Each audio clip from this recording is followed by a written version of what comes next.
pinapabayaan ng kapulisan ang pangangalaga sa karagatan. Katulad na lamang ng mga tauhan ng Pilar Municipal Police Station na nagsagawa ng Coastal Cleanup Drive sa baybayin ng Barangay Poblacion, Pilar, Capiz. Patrolwoman Riza Valencia sa report.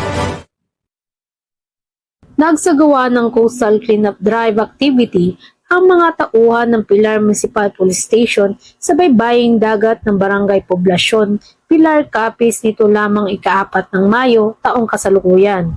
Katuwang ng kapulisan ng mga Barangay Council, SK Council, miyembro ng Kabataan kontra Droga at Terorismo, Barangay Health Worker, Barangay Peacekeeping Action Team at Barangay Volunteers. Layunin ng kapulisan, katuwang ang ibang ahensya ng gobyerno na panatilihin ang kalinisan ng karagatan upang maiwasan ang mga sakit na dulot ng maruming kapaligiran. Masugid na nilinis ng mga kalahok ang naturang baybayin at nilikom lahat ng basurang nakakalat upang maiwasan na makontamina ng kemikal ang karagatan na maaaring magdulot ng polusyon sa tubig dagat.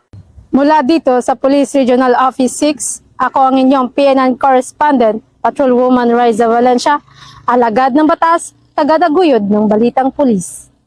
Maraming salamat, Patrolwoman Valencia.